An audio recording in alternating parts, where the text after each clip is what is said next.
बिस्मिल्लाहिर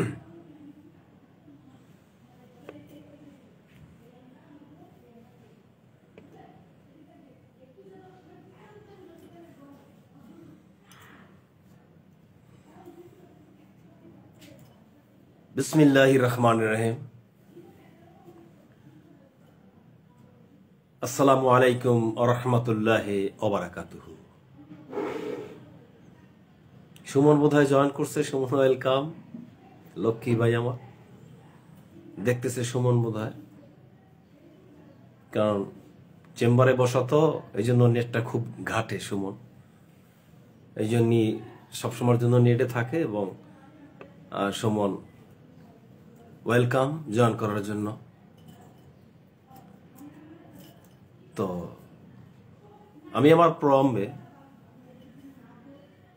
কথা লগ্নে সৃষ্টিকর্তাকে অনুসরণ করে এক ধাপ সামনের দিকে এগিয়ে হব বলে আমি পোষণ করি। আর আমার এই লাইভটি ব্যক্তিগতভাবে দেশ এবং রাষ্ট্রের প্রতিটি জায়গা থেকে গণতান্ত্রিক ধারাবাহিকতা অবলম্বনে আমি আমার সূচনা ডিসক্রিপশনে অনুভূতির ছোঁয়া নিয়ে আমি আপনাদের সর্বাঙ্গিকভাবে ভালোবাসার আঙ্গিকে আজকের কথা বলার জন্য আমি এখানে জয়েন করেছি। জয়েন্টের প্রম্বে প্রথমে জয়েন করছে অ্যাডভোকেট অর্থাৎ barrister at law, supreme court মাননীয় সম্মানিত ব্যক্তিত্ব জনাব অ্যাডভোকেট রাশিদুল ইসলাম সুমন, রাশিদুল হাসান সুমন, আলাইস নওসিটি ঝালকাঠির প্রাত জনাব জুলফিকার আলী ভুট্টোর আপন ভাইনা পরিচয় করিয়ে দিলাম। জয়েন করছে চিফ গেস্ট সুপ্রিয় একনিষ্ঠ ব্যক্তিত্ববৃন্দ। আজকের শুধু নয়, ক্ষণে প্রতিক্ষণে আমি আপনাদের সম্মুখে সম্পৃক্ততা হই, একনিষ্ঠভাব পৃথিবীর সমস্ত রাষ্ট্র এবং জন্মলগ্ন বাংলাদেশ প্রবাসে যারা কষ্ট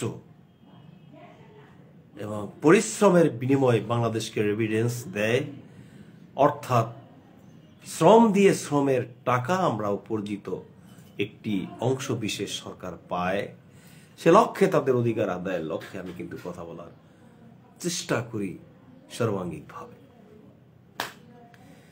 তবে আজকের আমার যেই ইন্ট্রোডাকশন, সূচনা, এবং আমি আপনাদের সম্মুখে এসেছি একটি বিষয় নিয়ে তো আমার আলোচনা করতে হবে। আলোচনার সারমর্ম বিশ্লেষণ সর্বোপরি আমি বিশ্ব যেখানে তাকিয়ে আছে, বিশ্বের মানুষ যেখানে তাকিয়ে আছে, সেই লগ্নে আমি তাদের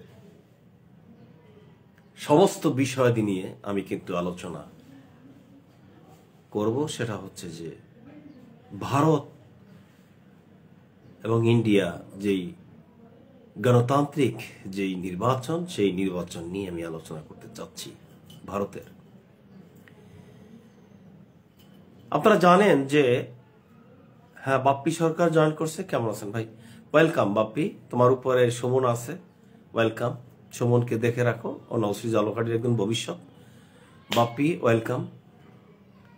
যে যেখান থেকে আমার লাইভটি দেখছেন আপনারা অবশ্যই শেয়ার করে কমেন্ট করবেন, মতামত দিবেন, এবং যাতে করে আমার পেজের রিচ বেড়ে যায় আপনারা দেখবেন এবং ওয়াচ টাইম তৈরি করে দিবেন। সর্বোপরি আপনারা সন্নিকটে সন্নিধ্যে থেকে হাত ছানি এবং আপনাদের ছোঁয়ায় অনেক দূরে যেন অগ্রসর হতে পারি, সেই লক্ষ্যে আপনারা আমার পাশে থাকবেন। প্রিয় দেশবাসী, আজকের একটি দেশে আমরা জন্মগ্রহণ করেছি, এটা স্পষ্ট, স্বাধীনতার দেশ। ৩০ লক্ষ শহীদ রক্তের বিনিময়ে এবং মা বোনের ইজ্জতের বিনিময়ে যারা দেশকে উপহার দিয়েছে, সেই দেশের অবস্থান আজকের যারা জয়েন করছে, রাশেদুল হাসান, সুমন, বাপ্পি, এরা হচ্ছে এই তরুণ প্রজন্ম, হচ্ছে তোমরা হচ্ছ এই বাংলাদেশের আধিপত্য। দল বাদ দাও, কে বিএনপি করলো, কে আওয়ামী লীগ করলো, এগুলি বাদ দাও, এই পরিবারতন্ত্র বাদ দাও। তুমি সুন্দরতম একটি পৃথিবীতে অবস্থান করেছ। এই পৃথিবীর মানুষের মতবাদ, মানুষের তৈরি করা রাষ্ট্র, সেই একটি বাংলাদেশ রাষ্ট্রে আমরা জন্মগ্রহণ করেছি। কিন্তু তোমাদের কতটুকু দায়িত্ব নিয়ে তোমরা কাজ করবে, এটাই হচ্ছে মূল বিষয়। তুমি কি কারো গোলাম হয়ে বেঁচে থাকবে এই পৃথিবীতে? কোন পরিবারতন্ত্রের দালাল হিসাবে প্রতিষ্ঠিত হবে? খোদার কসম, আমি যে কথাগুলি বলছি, এই কথাগুলি স্ক্রিপ্ট না করে সমস্ত সর্বোপরি আপনারা আমার কথাগুলি 100% বিশ্লেষণ করার চেষ্টা করবেন। এটা আপনাদের কাছে আমি একটি জোর দাবি খাটাতে পারি। সুপ্রিয় দেশবাসী, তো যে কথা বলতেছিলাম, যে আমি আমার কথায় চলে যাই, যে ভারত নির্বাচন, ভারতের অনেক বিশ্লেষণ করলে দেখা যাবে যে আজকের এই গোটা পৃথিবীর ভিতরে মহাভারত নামে, মহাপাণ্ডিত্য নামে একটি জায়গার আবির্ভাব হয়েছিল, সেটা হচ্ছে ভারত। আমরাও কিন্তু ভারতের। এখন যারা বুঝে না তারা বলবে বাংলাদেশে জন্ম, এখন কেউ ভারত না। ব্রিটিশ যখন শাসন করেছিল তখন ভারতবর্ষ অর্থাৎ শাসন করেছিল, এবং এই পৃথিবীতে মোগল সাম্রাজ্য শাসন করেছিল। তারপরে নবাব সিরাজউদ্দৌলা, উনি শাসন করেছে। তারপরে ভারত, সর্বোপরি এই মহাভারত নামে পরিচিত ছিল এশিয়া মহাদেশের ভিতরে নয়, গোটা পৃথিবীর একটি প্রান্ত, দক্ষিণ প্রান্তের মহাভারত। সেই মহাভারতের ইতিহাস ইতিহাস ইতিহাস ইতিহাস একটু অর্ধেক কথা নয়। এসব বিশ্লেষণ করতে হলে আপনার বই পড়তে হবে। আর বই পড়বেন কেমনি? পেটে ভাত দিবেন, মুখে অন্ন দিবেন, না বই পড়বেন? বই পড়তে পারে কারা? যেমন সুমনের মতো ছেলেরা, ওরা বই পড়তে পারে। যেমন বাপের অডাল সম্পদ, মা বাপ আত্মীয় স্বজন, বেশ নিরিবিলি বই পড়তেছে, সংসারের কোনো চিন্তা ভাবনা নেই, বই পড়তেছে। আপনারও বই পড়তে হবে। তবে হ্যাঁ, কথা আছে, পণ্ডিত হতে গেলে যে আপনার ঐশ্বর্যের ভিতরে আপনার জন্ম নিতে হবে সেটা না। তাই যদি হয় তাহলে ইতিহাস বলে অনেক কষ্ট শ্রম দিয়ে তারা কিন্তু বাংলাদেশে অনেক পণ্ডিত হয়েছে, এ ধরনের রেকর্ড কিন্তু আছে। যাক, এক কথা থেকে অন্য কথায় আমি চলে যাই। ভারতের নির্বাচন নিয়ে আমি আলোচনা করতে চাই, কারণ আমি এর অনেক পর্ব আমি বলেছি। কারণ মহাভারত কিভাবে 23 বছর ব্রিটিশ শাসন করার পরে, তারপরে সে ব্রিটিশরা কিভাবে ভারতে এসেছিল, নবাবকে কিভাবে হত্যা করলো, তারপরে তা নবাবের সাথে যারা মির্জাফর কিভাবে গাদ্দারি করলো, এভাবে করে করে করে করে করে করে পৃথিবীর সেই পূর্ব সৃষ্ট থেকে আরম্ভ করে, খ্রিস্টাব্দ থেকে আরম্ভ করে বর্তমান খ্রিস্টাব্দ, এভাবে করে কিন্তু আমাদের গোটা পৃথিবী চলছে। তার ভিতর থেকে আমাদের কি করতে হবে? আমাদের চলতে হবে। কিন্তু চলা তো আপনার, বুঝবেন আপনি। যেমন আমি চলি, আমি শামসুল ইসলাম সোলজার, আমি আমার ভাষায়, আমি আমার কথায়, আমি কোনো পরিবারতন্ত্রের কোনো কথায় আমি চলি না। কারণ পরিবারতন্ত্রের কথায় কেন চলবো? আমার তো ব্যারিকেড, আমাকে স্টপ করে দিবে, প্রশ্নই আসে না, কখনো না, কোনো ক্রমেই না।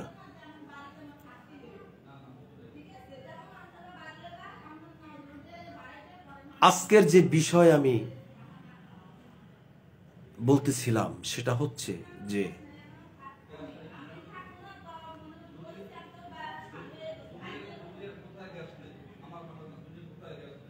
যে ভারতবর্ষ এমনই একটি জায়গা, ওখানকার কালচার, ওখানের রাজনৈতিক পলিটিক্স সমস্ত সর্বোপরি একটু আলাদা, ভিন্ন। একটা কথার কিন্তু 20টাও শাব্দিকভাবে আমরা প্রস্ফুটিত করতে পারি, সম্পূর্ণ ভিন্ন। ভারতের যে একটি প্রদেশ, অঙ্গরাজ্য, সেটা বাংলাদেশের 3টা সমান। তাহলে বাংলাদেশ অনেক ক্ষুদ্র, কিন্তু ক্ষুদ্র রাষ্ট্রের ভিতরে আমরা কিন্তু গৌরব করি, বাস্তবতা।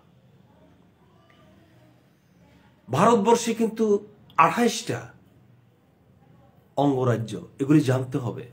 আমি বলছি আপনাদেরকে, হ্যাঁ, জয়েন করছে তপু খান, ওয়েলকাম। আমার লক্ষ্মী ভাইরা, আমার কলিজার টুকরা যারা জয়েন করছে তাদেরকে অসংখ্য ধন্যবাদ। আমি সাধুবাদ জানাই যে আজকে আমার লাইভে আমার ভাই ব্রাদার জয়েন করে।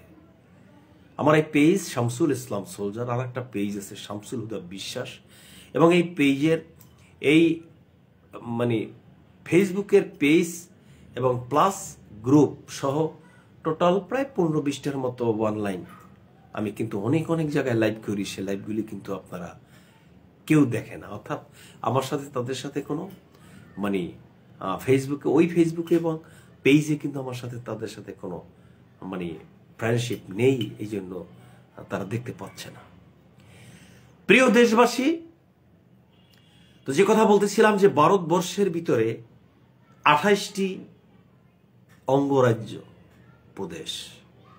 আপনি কি জানেন যে সারা পৃথিবীতে 195টা রাষ্ট্র স্বীকৃত জাতিসংঘের, এবং এছাড়া প্রায় 200-র উপরে, অর্থাৎ 202 কি 3 হবে রাষ্ট্র আছে যারা স্বীকৃতি আন্তর্জাতিকভাবে পায়নি।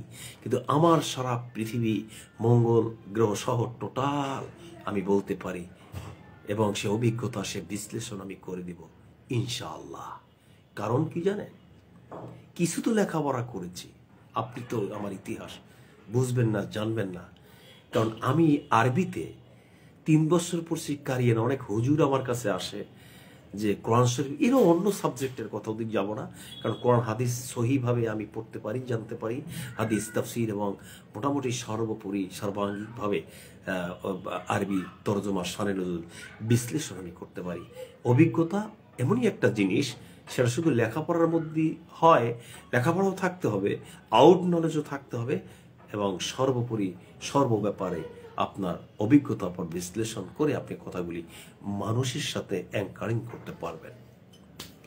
প্রিয় দেশবাসী, যে কথা বলতেছিলাম যে ভারতের ভিতরে অঙ্গরাজ্য হচ্ছে কয়টি? 28টি।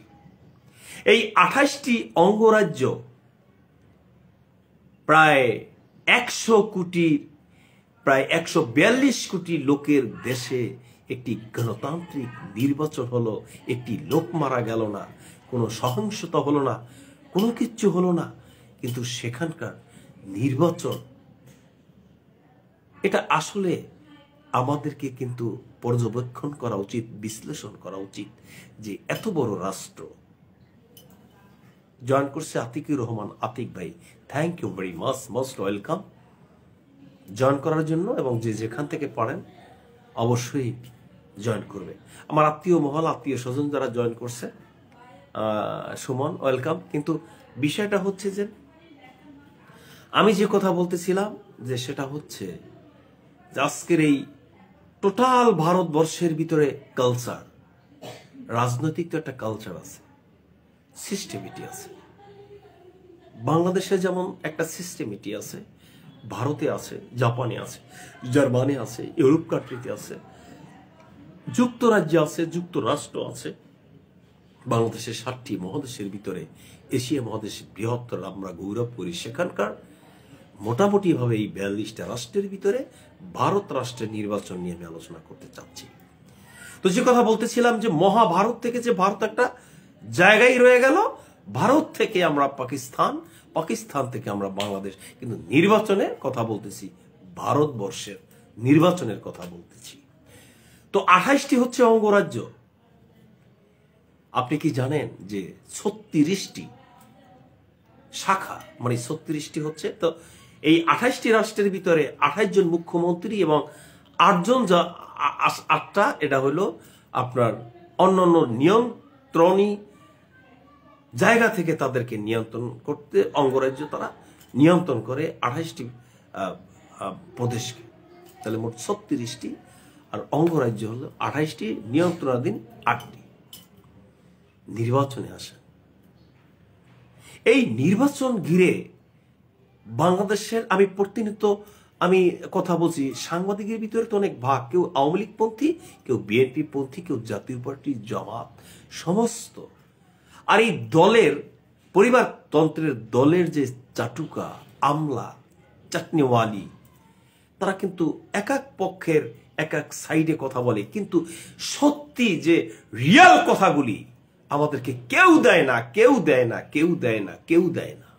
রিয়াল পারফেক্ট সত্য কথা বাংলাদেশের এমন কোন লোক নেই একটা রিয়াল কথা আমাদের সম্মুখে কেউ উত্থাপন করে, কেউ না। আপনি যাবে, একটু আগে আমি একটি এই বাংলা ভিশনে একটি সংবাদ দেখেছি, ওবায়দুল কাদের সাহেব বলছে বেনজির আহমেদ চোর বাটপার যা কিছু, এ দায়ভার আওয়ামী লীগ নিবে না। জনাব ফখরুল ইসলাম আলমগীর উনি চিটাগাং থেকে বলছে যে যে বেনজির কাদের সৃষ্টি, কারা সৃষ্টি করেছিল। তো এই দুইটা লোক তো দুই দিকের পরিবারতন্ত্রের দালাল। সত্য কথাটা তো আমরা পাচ্ছি না। আমি শামসুল ইসলাম সোলজার একটি নাম, আমি মনে করি বাংলাদেশের ভিতরে সত্যি কথা বলতে যে আমার যদি মৃত্যু হয়, ফাঁসি হয় হোক, কিন্তু সত্যি কথা বলবো।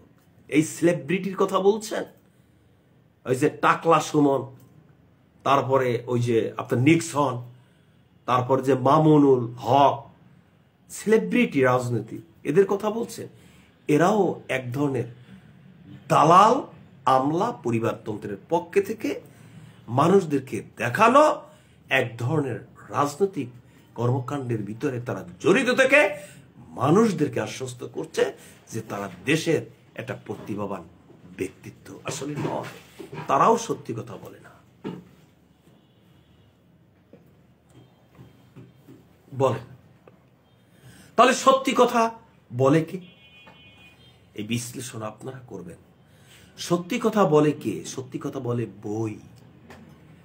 আপনি যে ক্লাসে পড়েন না 1-এ 2-তে, বইয়ের ভিতরেও পক্ষপাতিত্ব আছে।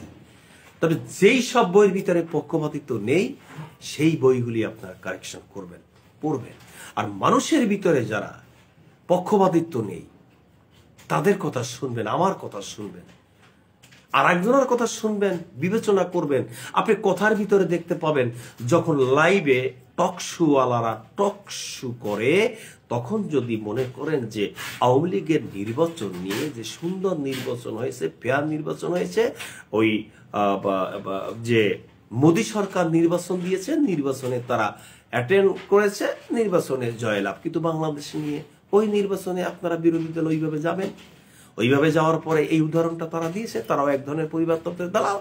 কথাগুলি আমি স্পষ্ট বুঝতে পারতেছেন কোন অ্যাঙ্গেলে আমি কথা বলছি। প্রিয় দেশবাসী, আমি আপনাদেরকে বলতে চাই যে ভারতের যে কালচার, ভারতের যে নির্বাচন, সেই নির্বাচন ঘিরে আমি কিন্তু এখন কথা বলতে চাচ্ছি। ভারত 28টি প্রদেশের ভিতরে প্রত্যেকটি অঙ্গরাজ্যের ভিতরে কিন্তু আসন আছে। যেমন অঙ্গরাজ্যগুলো কি? আপনি মনে করেন অঙ্গরাজ্য হচ্ছে যে পশ্চিমবঙ্গ, এটা উদাহরণ দিলাম, তামিলনাড়ু অঙ্গরাজ্য, মানে ওখানে বর্তমানে যে মন্ত্রী মহোদয় আছেন, যে উনি তারপরে উত্তরপ্রদেশ, তারপরে কাশ্মীর, জম্মু কাশ্মীর, দিল্লি, তো এগুলি হচ্ছে অঙ্গরাজ্য, 28টা অঙ্গরাজ্য। আপনি বুঝতে পারতেছেন, বিশাল। মানে একটা বাংলা, মানে এমন অঙ্গরাজ্য আছে যে বাংলাদেশের 3টা সমান, 2টা সমান এক একটা অঙ্গরাজ্য। এই অঙ্গরাজ্যের ভিতরে জয়েন করছে MD Nazrul Islam Khan. Welcome Nazrul, join করার জন্য। নজরুল ইসলাম খান জয়েন করছে। ভাই আসসালাম আলাইকুম। ওয়ালাইকুম সালাম। নজরুল কেমন আছো? অবশ্যই আমি ভালো আছি ভাইয়া। আগাম ঈদুল আজহার শুভেচ্ছা অভিনন্দন।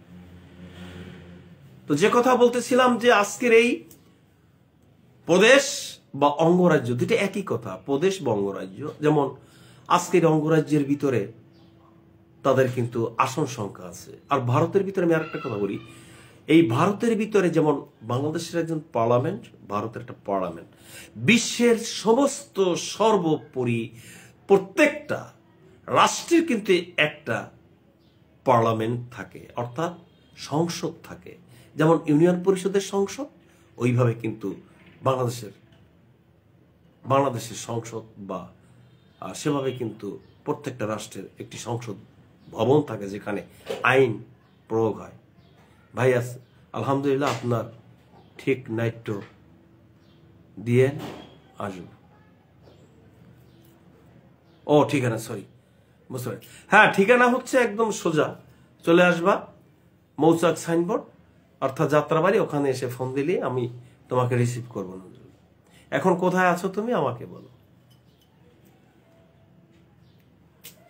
হয়তোবা ঢাকায় আছো, আর আমার জন্য বিশেষ করে দোয়া করো।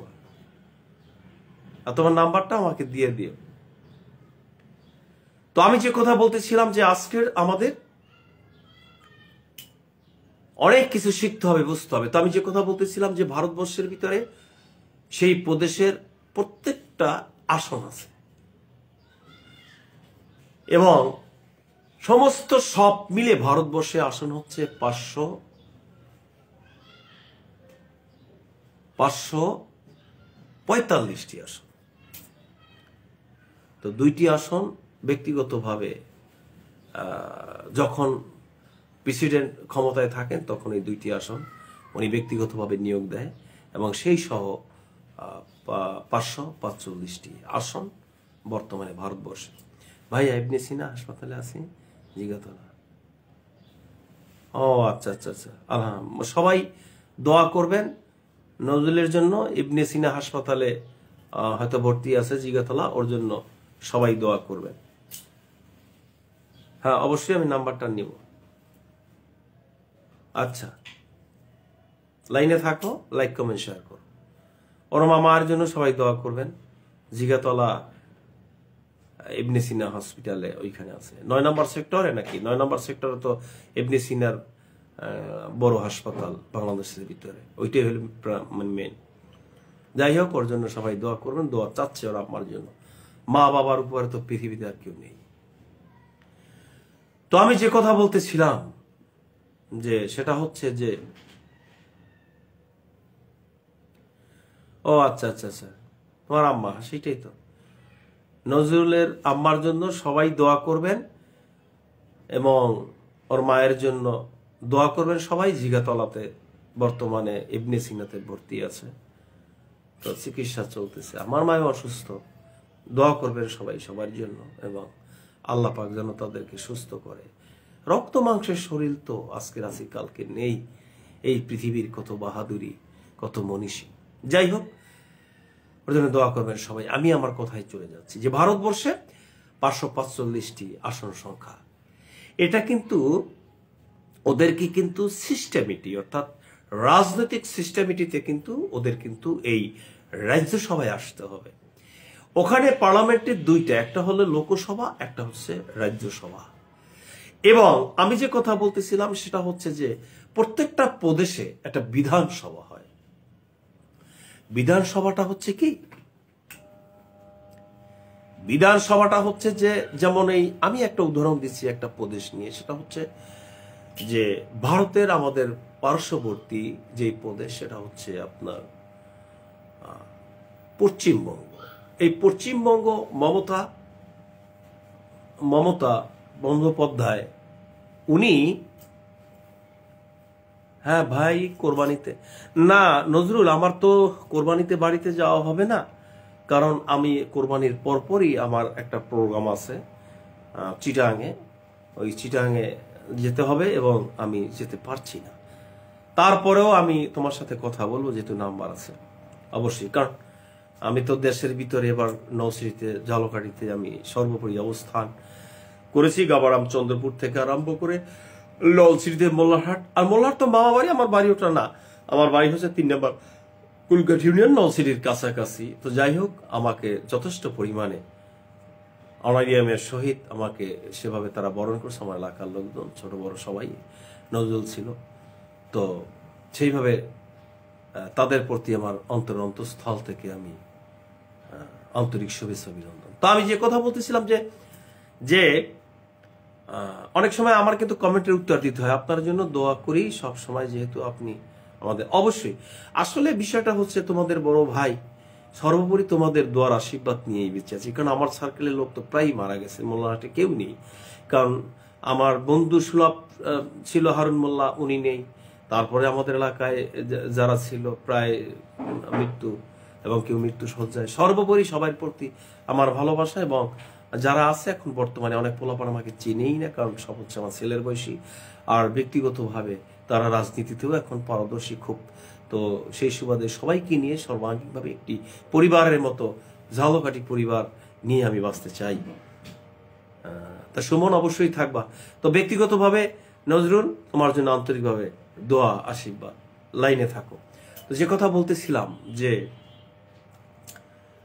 এই প্রদেশ, আজকের এই প্রদেশটা হচ্ছে অঙ্গরাজ্য, ভারতের অঙ্গরাজ্য হচ্ছে কোথায়, যে পশ্চিমবঙ্গ। এই পশ্চিমবঙ্গের ভিতরে 42টি আসন।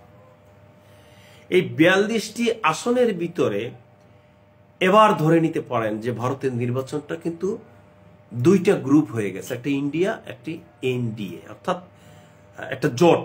ইন্ডিয়া জোটটা কার? ইন্ডিয়া জোটের কথা কিছু বলতে হয়।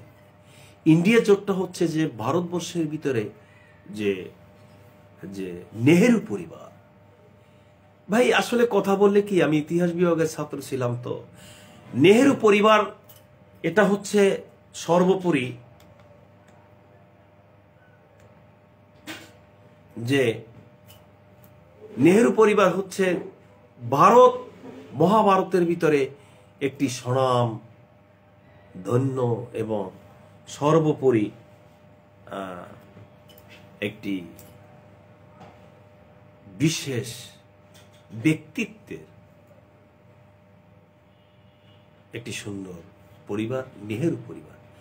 এই নেহেরু পরিবারের সেই জওহরলাল নেহেরুর আব্বা এবং তার পূর্বপুরুষেরা সর্বোপরি কিন্তু এই ভারতবর্ষকে তারা কিন্তু প্রাধান্য দিয়ে এবং ভারতকে পরিচালনা করেছে, এবং এই পরিবারটি হচ্ছে ভারতের অন্যতম আধিপত্য নিয়ে তারা তাদের এলাকা শাসন করেছে এই নেহেরু পরিবার। সেই নেহেরু পরিবারের বর্তমান যে 3বার প্রধানমন্ত্রী ছিল সে জওহরলাল নেহেরু।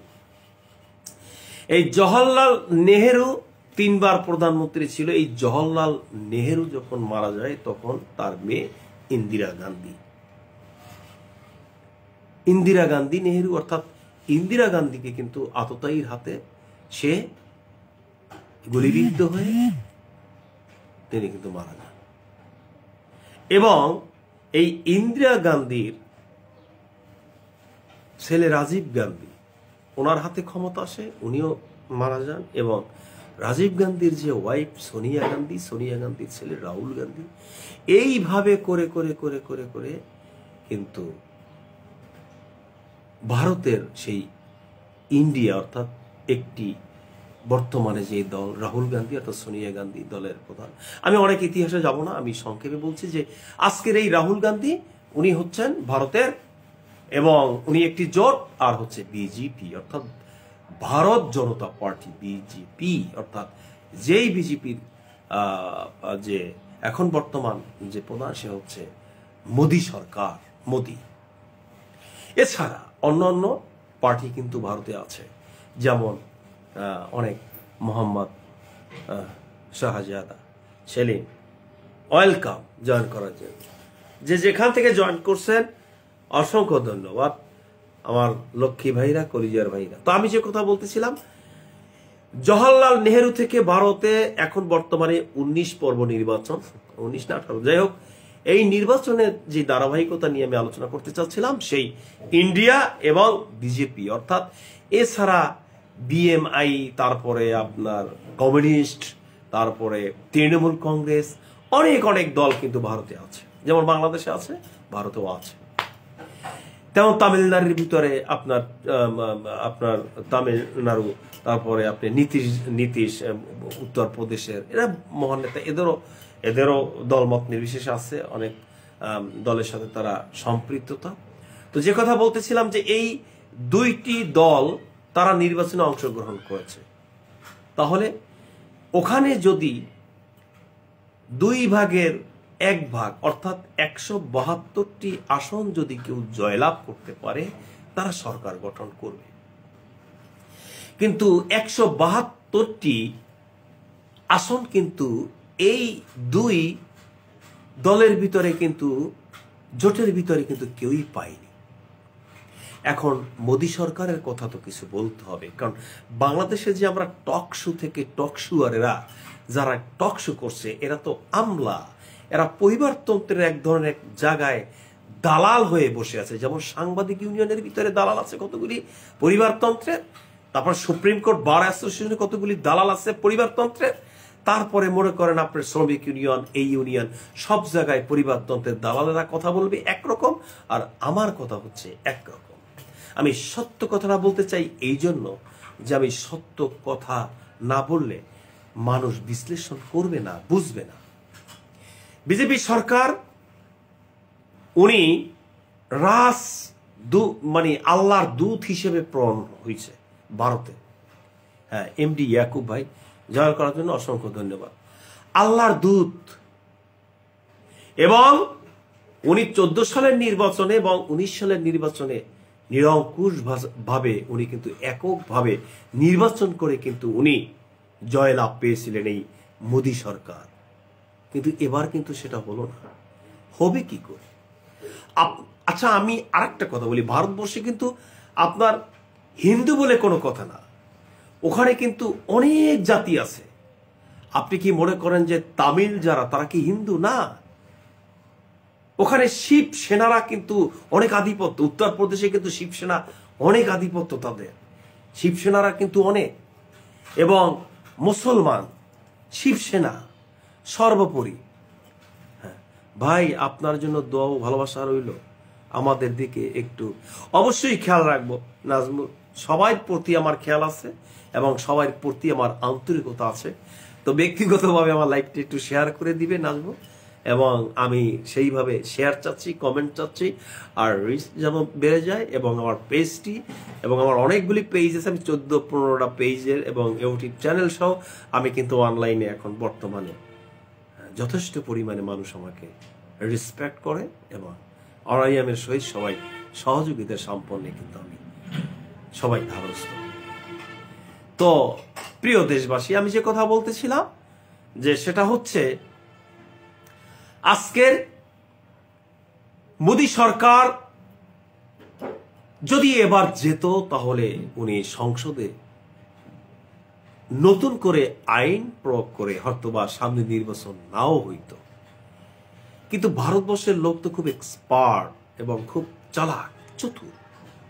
এ কথাগুলি কিন্তু মানুষ মানুষে এটা আলোচিত, সমালোচিত, এবং তারা কিন্তু নিয়েছে। মোদী সরকার আমাদের বাবরি মসজিদ ভেঙেছে 100%।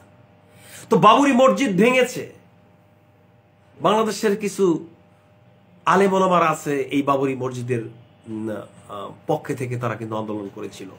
তাহলে মুসলমানরা কি ভারতের জিম্মি মোদী সরকারের কাছে?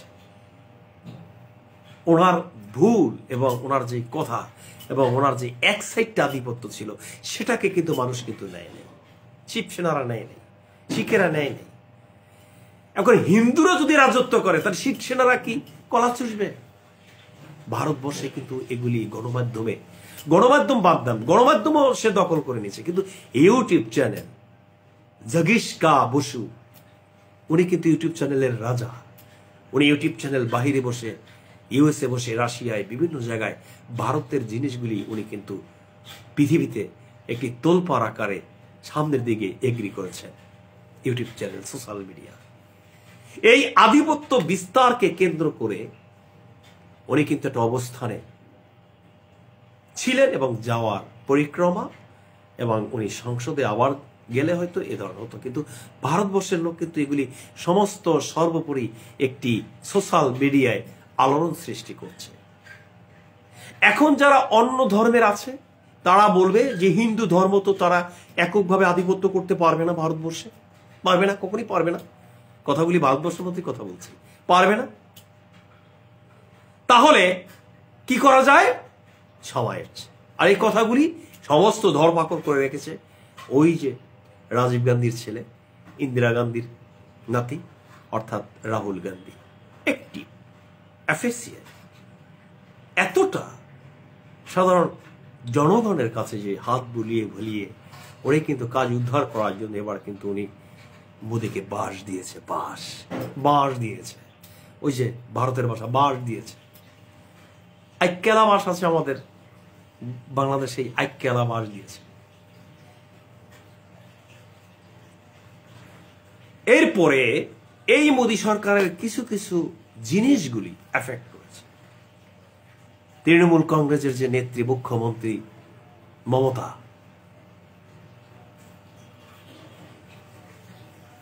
বন্দ্যোপাধ্যায়, উনি টোটালি তার সাথে কোনো একটা সম্পর্ক নেই। বিজেপি তো কয়টা আসন পেয়েছে? ওখানে 30টা আসনই হচ্ছে মমতার। তাহলে ওখানে ভরাডুবি। কিছু কিছু জায়গায় কংগ্রেস পায়নি, আবার কিছু কিছু জায়গায় উত্তরপ্রদেশে কিন্তু কংগ্রেস অনেক এগিয়ে। আপনি কি জানেন, বিশ্লেষণ করি সারাক্ষণ সারা পৃথিবী নিয়ে, ইতিহাস বিভাগ নিয়ে যারা পড়ছে তারা হয়তো বা এই জিনিস নিয়ে তারা ভাববে, আমি ভাবি। এবার ভারতের সংসদে একটি গেজেট আছে, সেটা হচ্ছে যদি সরকার গঠন করতে চায় তাহলে সরকার গঠন করতে গেলে অন্যান্য যে দলের আসনগুলি আছে তাদের সংস্পর্শে, তাদের সান্নিধ্যে তাদের কিন্তু যেতে হবে, তাহলে সরকার গঠন করতে হবে। একটা কমেন্ট আসছে, আমি পড়িনি ভাই, আপনার জন্য দোয়া ও ভালোবাসা রইল আমাদের দিকে একটু। ও নাজুল, হ্যাঁ অবশ্যই দোয়া রাখি। এই কমেন্টটা হয়তো বা পড়েছিলাম। আমি যে কথা বলতেছিলাম, যারা এখানে জয়েন করছো অবশ্যই আমার লাইভটিকে শেয়ার, কমেন্ট করে দিবে, এবং সর্বোপরি আমাকে একটা ফলো দিয়ে আমার পাশে থাকার চেষ্টা করবে। আমি হাত জোর করে অনুরোধ করছি আমার ভাইদেরকে, আমার নলছিরি ঝালকাঠি আমার এলাকার এবং আমার গ্রামের সেই বটতলা সেই ভাইদেরকে বলছি যে অবশ্যই একটি লাইক, কমেন্ট, শেয়ার করে আমার পাশে থাকবে বলে আমি আশা পোষণ করি। প্রিয় দেশবাসী, যে কথা বলতেছিলাম যে আজকের সেই মোদী সরকার এখন উনি চিন্তায় পড়ছে যে আমার কথা কি তামিল চন্দন বসু নাডু উনি কি নিবে? তারপরে নিখিল উনি কি নিবে? কারণ এই মোদী সরকার ক্ষমতায় থাকাকালীন চন্দন এবং নিখিল সমস্ত সবাইকে এই কথার প্রতিবাদে তাদের কিন্তু জেল খাটতে হয়েছিল। এখন কিন্তু সময় এসছে, পরবর্তী রাউন্ডে বোঝা যাবে যে তাদের রাজনৈতিক কি অবস্থা। তো ভারতবর্ষের রাজনৈতিক প্রেক্ষাপটে এখন বর্তমান পরিবেশ পরিস্থিতিতে মোদী সরকার যে আধিপত্য ছিল সেটাকে খান খান হয়ে গেছে। এখন বর্তমানে অন্য দলের উপরে ভর করে তারপরে যদি উনি সরকার গঠন করতে পারে, এছাড়া সরকার গঠন করার একক আধিপত্য এখন বর্তমানে কিন্তু ওই মোদী সরকারের কিন্তু আর নেই। এখন এইটাকে এফেক্ট করে বাংলাদেশের কিছু সাংবাদিক ইউনিয়ন, বাংলাদেশের কিছু কুলাঙ্গার এবং বাংলাদেশের পরিবারতন্ত্রের দালালেরা কি বলে জানেন? পরিবারতন্ত্রের দালালেরা বলে যে নির্বাচন, এরা হচ্ছে আওয়ামী লীগের কিছু দালাল, তারা বলতেছে যে সাংবাদিক দালাল, তারা বলছে যে রাহুল গান্ধীর মতো আপনারা বিরোধী দলে আছেন, ওইভাবে আপনারা যাবেন মানুষের কাছে, সেভাবে ভোট চাইবেন, মানুষের দোয়া নিবেন, তাহলে আপনারাও তো যেতে পারবেন। তাহলে সরকার যে এখন বর্তমানে বাংলাদেশ সরকার যে আইন করছে, যে আইনে নির্বাচন করতে হয়, ওই আইনের পরিপ্রেক্ষিতে আপনারা ওইভাবে কাজ করেন, তাহলে এভাবে করেও আপনারা এক সময় একটা ভালো ফল আপনারা পাবেন। আচ্ছা, আর বিরোধী দলেরা বলছে যে আজকের এই যে ভারতের নির্বাচনটা হচ্ছে, যদি গভর্নমেন্ট পল্লি খায় মোদী সরকার, তাহলে আমাদের সরকারের সাথে ওই সরকারের সাথে আগের মোদির যেভাবে মিল ছিল সেটাকে অনেক ভাটা পড়বে, আর পড়লে পরে হয়তো রাজনৈতিক প্রভাব হিসেবে বাংলাদেশে একটি এফেক্ট আসতে পারে। এ হচ্ছে বাংলাদেশের কারুকলাপ। প্রিয় দেশবাসী, এমনই একটি রাষ্ট্রে আমরা জন্মগ্রহণ করেছি, যেই রাষ্ট্র পৃথিবীর প্রত্যেকটা রাষ্ট্রের চাটুকা হিসেবে থেকে আজকে বাংলাদেশে আমাদের এভাবে চলতে হয়। এ দেশ স্বাধীন করেছে যারা মুক্তিযোদ্ধারা, তারা কোথায় মরে গেছে? নাই। কিন্তু তারা থাকলে আজকের এই দালাল ফালাল, এই যেগুলি বর্তমানে পরিবেষ্টিত বাংলাদেশে কিছু কুলাঙ্গার আছে, এদেরকে এমন ভাবে রাম দলাই দিত, কিন্তু তারা তো নেই। কারণ স্বাধীন হয়েছে আজকে 52 বছর, তাদের বয়স ছিল 20, তাহলে 50, 60, 70 বছরের লোক তো সব মারা গেছে। আর তারা এখন বর্তমানে 90 কিছু লোক আছে, তারাও বলে মুক্তিযোদ্ধা। এ হচ্ছে দালালি। প্রিয় দেশবাসী, ভারতের এফেক্ট বাংলাদেশে আসবে। আমরা ভারত নিয়ে রাজনীতি কেন করব? আর ভারতের বর্তমান সরকার কেন চাটুকাগিরি করবে? এটা তো সত্য কথা বলছি, আর এই সত্য কথা বলার জন্যই আপনারা আমার লাইভে আসবেন। সত্য কথাটা আপনাকে কেউ বলবে না। হয় আওয়ামী লীগ করে, কেউ বিএনপি করে, কেউ জামাত করবে, পক্ষের কথা বলবে, হয়তো কেউ ইসলামী শাসনতন্ত্র আন্দোলনের কথা বলবে, কিন্তু সত্য কথাটি কিন্তু কেউ বলবে না। এই জন্য আমি আমার থেকে সত্য কথা বলার চেষ্টা করি।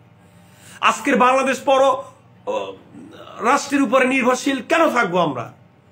30 লক্ষ শহীদ রক্তের বিনিময়ে, 2 লক্ষ মা বোনের ইজ্জতের বিনিময়ে আজকের এই বাংলাদেশ। কিন্তু আমরা দালালি করছি। যে কথা বলতেছিলাম সেটা হচ্ছে আজকের আমাদের সর্বোপরি যে নির্বাচন এখন বর্তমানে ভারতে, সেই বিষয়ে আমার পর্ব ছিল, সে বিষয়ে আমি বলি যে ভারত সরকার, মোদী সরকার, সে এখন বর্তমানে তার আভিজাত্য এবং তার অহংকার সব দূরীকরণ হয়ে গেছে। নির্বাচনের আগে আর একটা বক্তৃতা মঞ্চে সে বলেছিল যে আমরা 400 আসন পাবো, हमारा 400 आसन भी देगा, भारतवर्ष के मोदी আবার 42 साल की ক্ষমতা থাকবো এবং 400 आसन भी पाएगा, एवं मोदी सरकार की भारत में 28 प्रदेश में राजनीति करेगा एवं আমরা 42 साल में थकेगा। কি সুন্দর में বক্তৃতা देता है मोदी की साथ। এখন তুমি পরো লোকের উপরে নির্ভর করে তোমার ক্ষমতা থাকতে হবে। তুমি এখন পুতুল হয়ে গেছো। পুতুল যেমনি নাচাও তেমনি। কারণ তামিলনাড়ু কিন্তু কম না, 48টা আসন ওখানে, আর এখানে 80টা।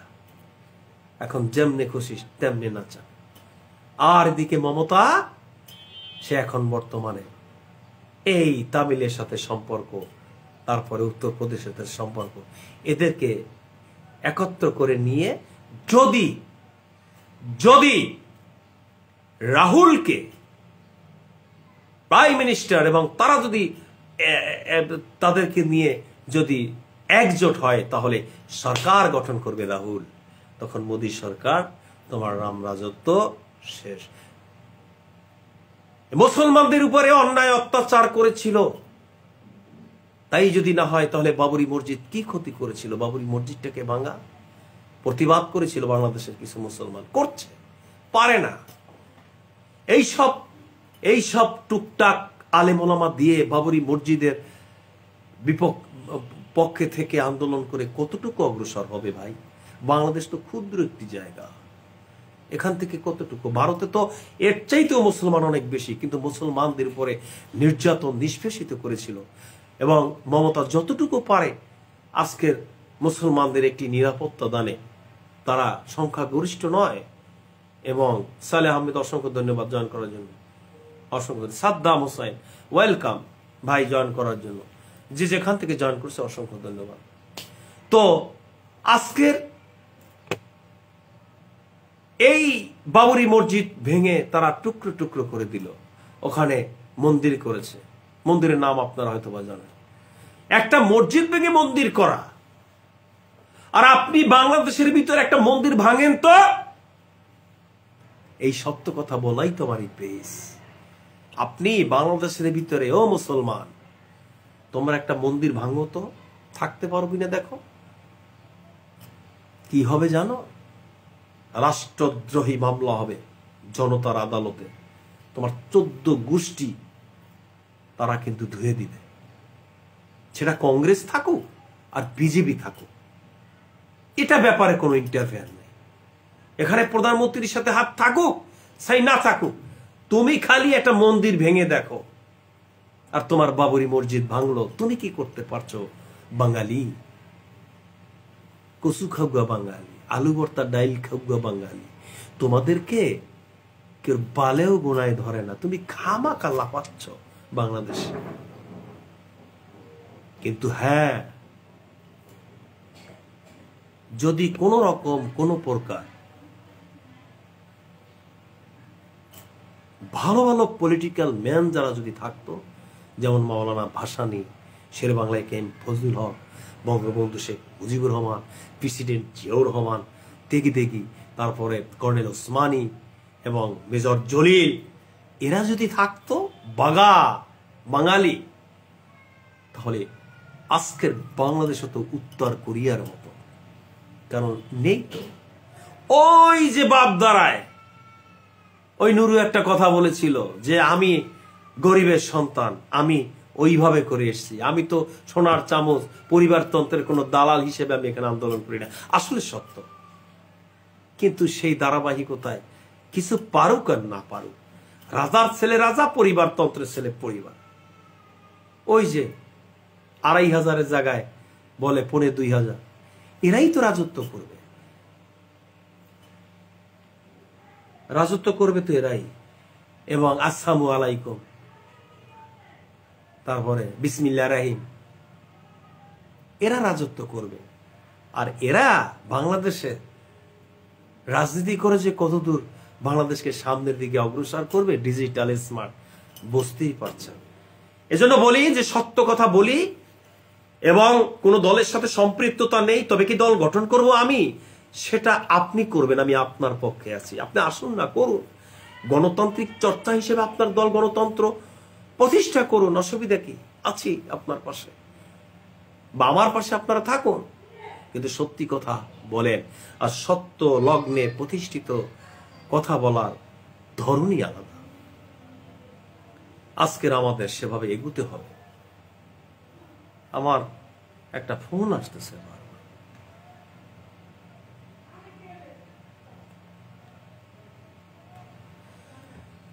তো আজকের আমাদের এগিয়ে আসতে হবে। এগিয়ে আসার লক্ষ্যেই আজকের কিন্তু আমাদের সেভাবে সামনের দিকে অগ্রসর হতে হবে। তো মোদী সরকার এখন বর্তমানে তাহলে কি ক্ষমতায় যাচ্ছে? স্পষ্ট কথা, আমি কিন্তু স্টেট কথা বলছি, ক্ষমতায় যেতে পারবে যদি অন্য দল তাকে সাপোর্ট দেয়। আর অন্য দলের লোক বলবে আমাকে প্রধানমন্ত্রী দেন, আমাকে পররাষ্ট্রমন্ত্রী দেন, আমাকে স্বরাষ্ট্রমন্ত্রী দেন। এখন যদি বিজেপি যদি চিন্তা করে যদি প্রধানমন্ত্রী দেই তো আমার তো দলই থাকতেছে না, আমি যদি পররাষ্ট্রমন্ত্রী দেই তো আমার দলই থাকতেছে না। এই টানা হেসরার ভিতরে রাহুলের সাথে যখন সম্পর্ক, রাহুল চিন্তা করবে ধর প্রধানমন্ত্রী নিয়ে নাও, বিজেপি হটাও, তাহলে কি রাহুল যাবে? না, প্রধানমন্ত্রী বিজেপি মোদী সরকার যাবে, সময়ের অপেক্ষা। আর বিজেপি গেলেও কাজ হবে না, কারণ ওই যে যেমনি নাচাও তেমনি নাচি, সেই পুতুলের কি দোষ, সেই পুতুল বানিয়ে দিছে ভারতের সমস্ত 28টি প্রদেশের অঙ্গরাজ্যের প্রতিটি মানুষ, আমি আপনাদেরকে স্যালুট জানাই। আপনি কি মনে করেন যে এক না একটা তোর হিন্দু রাজত্ব বোধ করবে? কারণ ওখানে ওই যে বললাম, ও জায়গায় আপনার আপনার শিখেরা আছে, চেতা, তা শিখ গোষ্ঠী কি চাবে যে হিন্দু রাজত্ব করুক? মুসলমান আছে, মমতা, ও কি চাবে হিন্দু রাজত্ব বাদ করুক? চাইবে না। তাহলে বিজেপি এখন বর্তমানে, এটা হলে বিজেপি মানে বাংলাদেশ জনতা পার্টি, এটা জানতে হবে। এই বাংলাদেশ জনতা পার্টির এখন ভরাডুবি ভারতে, আর বহিরাগত জাতিসংঘ, ও বাপ, তো আর একটা যে বাপের উপরে বাপ, সেও চাইবে না যে বিজেপি আবার ক্ষমতায় আসুক। জাপান, জার্মান, রাশিয়া, পুতিন সমস্ত সব মিলে ভারতের বিজেপি সরকারকে হটাও, ঠেকাও, কেউ চাইবে না। পৃথিবীর কোনো রাষ্ট্র চায় না যে একবারে আপনি 3-4 করে প্রধানমন্ত্রী হন। এই এফেক্ট বাংলাদেশেও পড়বে, টুডে অ্যান্ড টুমরো পড়বে। হ্যাঁ, হাফিজুর রহমান মামা কেমন আছেন? এগিয়ে যান অবশ্যই। হাফিজ, একটু দোয়া করলে তো এগিয়ে যেতে পারি, তোমরা একটু দোয়া করো, পাশে থাকো। নসিজ আলোকারি যারা জয়েন করছে, আমি ব্যক্তিগতভাবে বলতে চাই, দলমত নির্বিশেষে বিএনপি আওয়ামী লীগ বাদ দিয়ে আমরা একটা জোট, এবং আমি শামসুল ইসলাম সোলজার, আমার নেতৃত্বে, আমার আদর্শে এবং তোমাদের আদর্শে আমি ওইভাবে থাকতে চাই। এই পরিবারতন্ত্রকে টোটাল বাদ দিতে হবে। সাদ্দাম, হাফিজ যারা আছে সবাই ব্যক্তিগতভাবে একটি স্বতন্ত্রিক এবং সুন্দর জি হোক না কেন, সুমনও আছে এখানে, আমি সবাইকে বলতে চাই। আমার একটা ফোন আসছে, একটু ধরি। হ্যাঁ, হ্যালো, আমি সালাম, বলেন ভাই। আরে বাবা, আমি ব্যস্ত আছি, বলেন।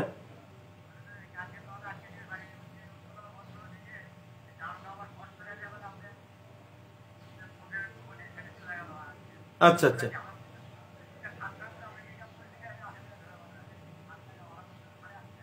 আচ্ছা আচ্ছা আচ্ছা,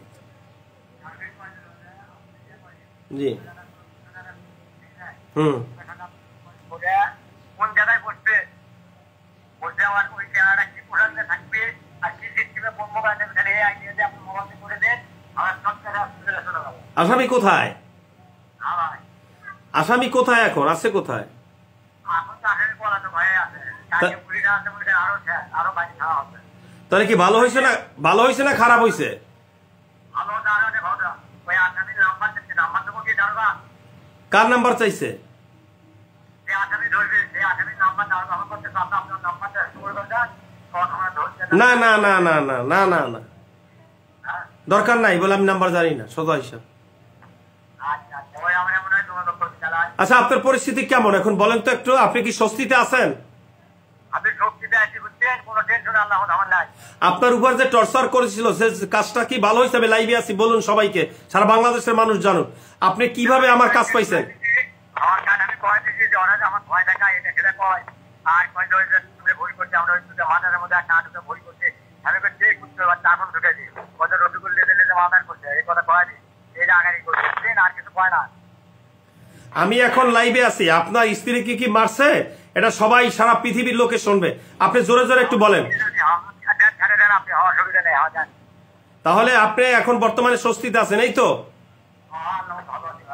আচ্ছা ঠিক আছে, ইনশাল্লাহ ভালো থাকেন, আল্লাহ হাফেজ। প্রিয় দেশবাসী, এই যে লোকটা কথা বলছে, এই লোকটির একটু উপকার করেছিলাম। এর ওয়াইফকে টর্চার করা হচ্ছে, এলাকার এক সন্ত্রাস চাঁদাবাজ, এবং অলরেডি তাকে, সেই মহিলাকে, বৃদ্ধ মহিলাকে মেরে পিটে ঘরের থেকে, এলাকা থেকে আউট করে দিছে। আমি এসপি মহোদয় সদীপ কুমার, বগুড়া জেলা, তো ওনার রেফারেন্স, এবং বগুড়া সদর ওইখানে ওসি মহোদয় যথেষ্ট হেল্প করছে, এবং সাব ইন্সপেক্টর ধরতেছে, এবং মামলা হয়েছে অলরেডি, এবং সে এখন দৌড়ঝাঁপের ভিতরে আছে। উপকার করি, এবং এই যে ওই এলাকায় কি আওয়ামী লীগ বা বিএনপি বা কেউ নেই, কিন্তু আছে। এক দালাল তাকে বলছে আমাকে 20,000 টাকা দাও, 20,000 টাকা দিলে পরে তারপরে আমি তোমার বিষয়টা দেখছি। এবং আর এক দালালে, এই দালালে আবার আসামির পক্ষ থেকে বলতেছে 20,000 টাকা দাও, দিলে পরে আমি দেখছি। এই মানুষটি, এই অসহায়, আপনারা তো দেখলেন যে আমি কি উপকারটা করলাম এই অসহায় লোকের পাশে। তখন আমি এলাকাটা বাংলো বাড়ি করেছি বগুড়ায়, সবাই দাওয়াত রইল, আসবেন। সেখানে আমি ছিলাম। তো এলাকার লোকজন আমাকে সবাই একটা রেসপেক্ট করে, অনার করে এই ভদ্রলোককে ঠান্ডুর মাধ্যমে, ঠান্ডু হলো আমার ওখানকার এক ভাই, তো তার মাধ্যমে আসার পরে আমি পুলিশ সুপার মহোদয়ের ওখানে যাই এবং ডিআইজিকে নক করি, division inspector general of DIG বা রাজশাহী রেঞ্জ। ওখান থেকে আমি বগুড়া সদর ওই থানা থেকে মামলা এফআইআর করে এবং মামলা রেকর্ড করে ও জায়গা থেকে তাদের বিরুদ্ধে অ্যালিগেশন দায়ের করি। এখন বর্তমানে সে দৌড়ঝাঁপের উপর আছে, এলাকার বিশিষ্ট সন্ত্রাস নাম হচ্ছে ইসলাম, এবং সে দৌড়ঝাঁপের উপর আছে। সেই জিনিসটা আমাকে কেঁদে কেঁদে কিন্তু বলছে যে ভাই, আপনি যদি না হইতেন তাহলে আমি এলাকায় থাকতে পারতাম না। অসহায় লোকের পাশে আপনারা এভাবে করে দাঁড়াবেন। নলছিরি ঝালকাঠি ভাইদেরকে বলছি, ছোট ভাইরা, আজকের তোমরা যে দলই করো না কেন, আমাকে তো লাথি মেরে লাভ নেই, আমাকে তো হয়তো এই বিভিন্ন আঙ্গিকে কথা বলে লাভ নেই। তুমি যার দল করো, যেই এমপি আজ পর্যন্ত তোমাকে তোমার পাশে দাঁড়িয়ে তোমার খোঁজ খবর কিন্তু নেয়নি, নিবেও না, তা খামাখা এই নিজেরা ঝগড়া বিবাদ বিসম্বাদ করে লাইফটাকে নষ্ট করে না দিয়ে সুন্দর একটি রাজনীতিতে এবং সুন্দর সত্য কথা বলার লগ্নে তোমরা সামনের দিকে ঝাঁপিয়ে পড়ো। তো যাই হোক, যে কথা আমি বলতেছিলাম যে আজকের ভারতের নির্বাচন নিয়ে, তো ভারতবর্ষে এখন তাহলে বিজেপি ভরাডুবি, এবং যদিও সরকার গঠন করে তাহলে ওই যে পুতুল খেলার মতো পুতুলের মতো থাকবে, এবং যদি কোনো অকারেন্সের শিকার করে বাবরি মসজিদ ভাঙ্গা বা কোনো রকম কোনো কিছু করা, তাহলে মমতা যে বর্তমানে মুখ্যমন্ত্রী উনি সহ সেই তামিলের মুখ্যমন্ত্রী অর্থাৎ চন্দন দা নাড়ু, এরপরে নিখিল, হ্যাঁ, সমস্ত সব মিলে এখন একটা প্রতিবাদের প্রতিবাদ হবে। এই ধরনের পরিবেশ পরিস্থিতি ভারতের ভিতরে কিন্তু তৈরি হয়েছে যে আমাদের মুসলমানরাও এখন একটা পর্যায়ে তারা ভালো থাকবে, এবং সেই লক্ষ্যে আমাদের কিন্তু বাংলাদেশের লোক এইভাবে করে সামনের দিকে এগিয়ে যেতে হবে, যে একটি পর্যায়ে রাজনৈতিক সংকট নিরসনে আমরা কিন্তু সামনের দিকে এগিয়ে যাব। এবং বাংলাদেশের রাজনৈতিক সংকট নিয়ে আমি হয়তো আলোচনা করব, এবং সর্বোপরি আপনারা আজকের যারা এখানে জয়েন করেছেন আপনাদের সুস্বাস্থ্য কামনা করছি, এবং অনেকক্ষণ হয়েছে যেহেতু আপনারা খাওয়া দাওয়া করবেন, ঠিক দুপুরের টাইম, আমি আপনাদের সময়টাকে নষ্ট করেছি। এবং সর্বোপরি আমার এই লাইক কমেন্ট শেয়ার করে এবং ফলো দিয়ে আমার পাশে থাকবেন। নলছিরি ঝালকাঠিতে আমার আত্মীয় স্বজন, ফুফাতো ভাই, মামাতো ভাই যারা জয়েন করছে, সুমন সহ এবং হাফিজ, সাদ্দাম এবং নয়ন, তারপরে নজরুল সহ সবাইকে আন্তরিক শুভেচ্ছা অভিনন্দন।